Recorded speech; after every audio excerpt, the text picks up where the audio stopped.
When I first tried to stop people pleasing, I really didn't feel free. I felt super guilty. You're listening to Overwhelmed Working Woman, the podcast that helps you be more calm and more productive by doing less. I'm your host, Michelle Gauthier, a former overwhelmed working woman and current life coach. On this show, we unpack the stress and pressure that today's working woman experiences. And in each episode, you'll get a strategy to bring more calm, ease, and relaxation to your life. Hi, friend. If you've ever said yes just to avoid disappointing someone, even when you were exhausted or didn't have the time or just didn't want to freaking do whatever they were asking you to do, this episode is for you. Learning how to say no and stop people pleasing can be tough, but these are 3 mindset shifts that I feel like are the most essential mindset shifts that you need in order to learn how to say no and start practicing saying no without feeling guilty. I'm going to talk about each one of these in detail, but the 3 essential mindsets you really need to stop people pleasing, which you'll learn about today, are that no isn't unkind, or another way to say it, yes isn't actually kind, and that someone else's disappointment isn't your emergency or even your problem, and how every no that you say creates space for a better yes, a yes of your choosing.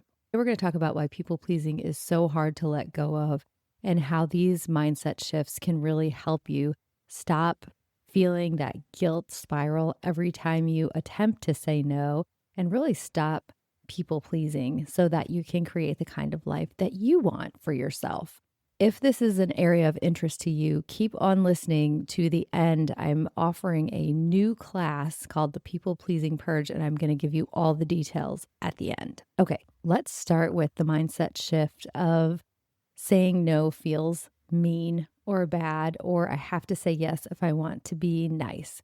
If you would have asked me why I people pleased and why I said yes when I didn't really mean it, I would have said, well, I'm just a nice person. I totally equated saying yes and doing what someone else wanted me to do instead of what I wanted to do as being equal to being nice.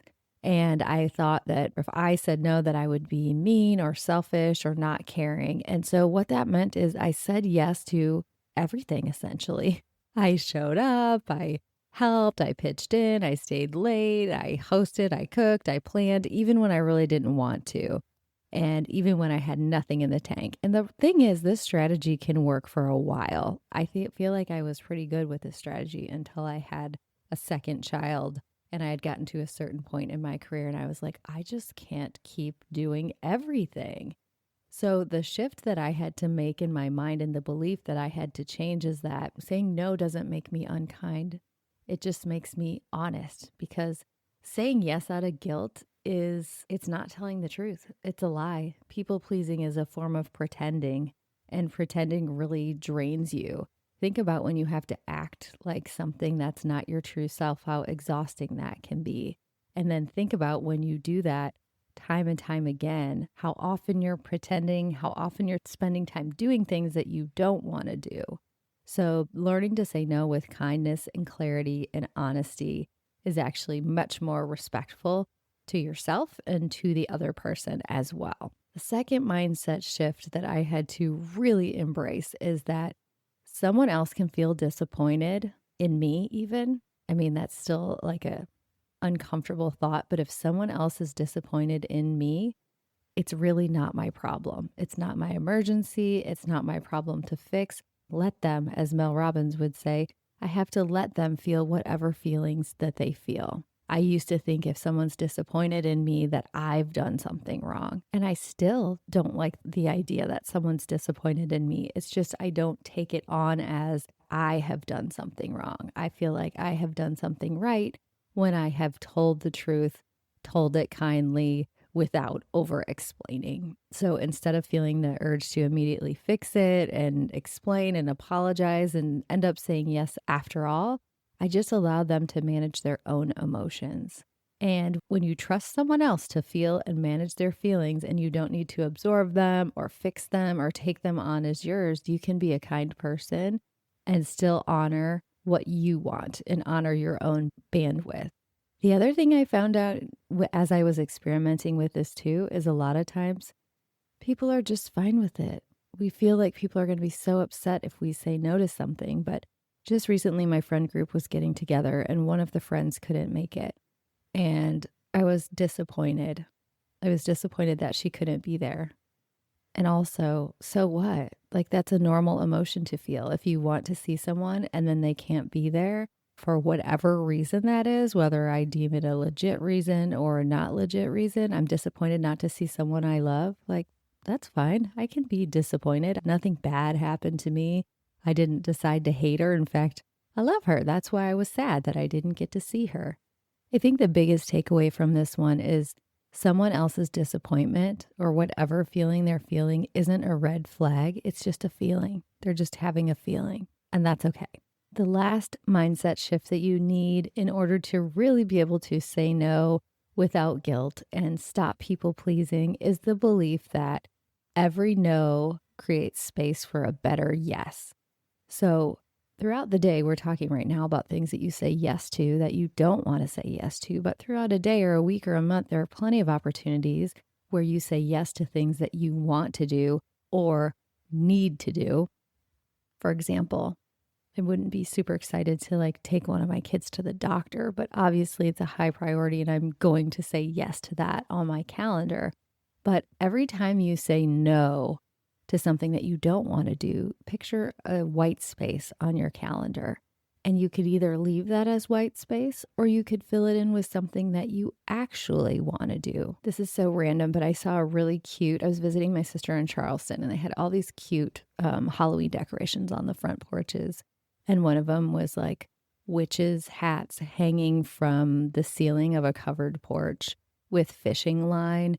So it just looked like there were all these random witch hats and it was so cute. And I decided that I really wanted to do that.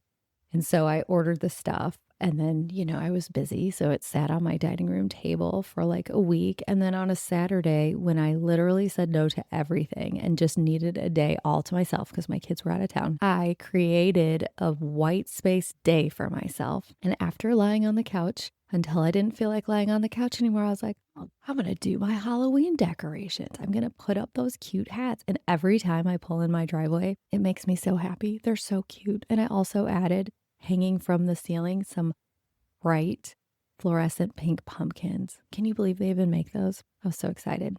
Anyway, that is a random example, but it is an example of a yes that I wanted to do. And because I could have easily filled my Saturday. Had I filled my Saturday and been running around, I wouldn't have gotten to do this just little thing I wanted to do, this little creative project that I wanted to do just for fun.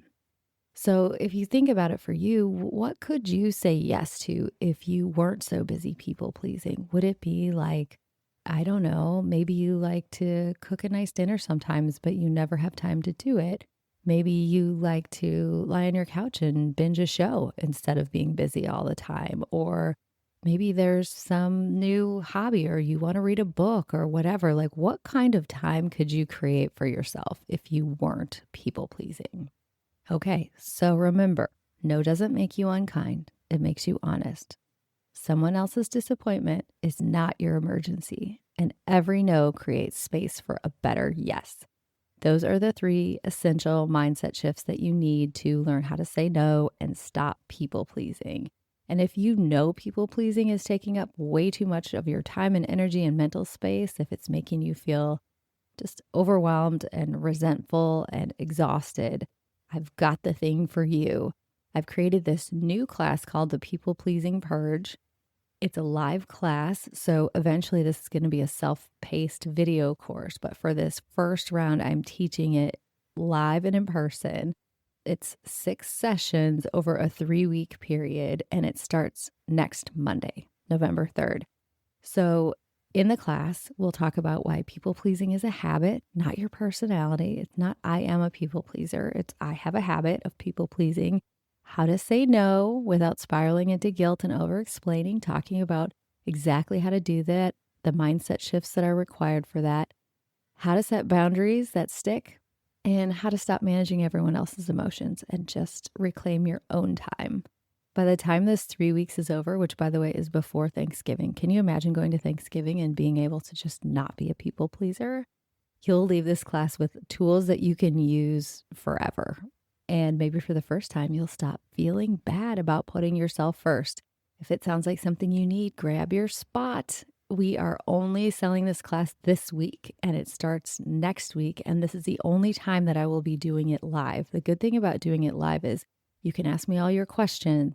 I can coach you. You can really make a huge change in your life if you attend this class. So come hang out with me live and let's break this people-pleasing pattern for good. The link is in the show notes for you to join. I hope to see you there.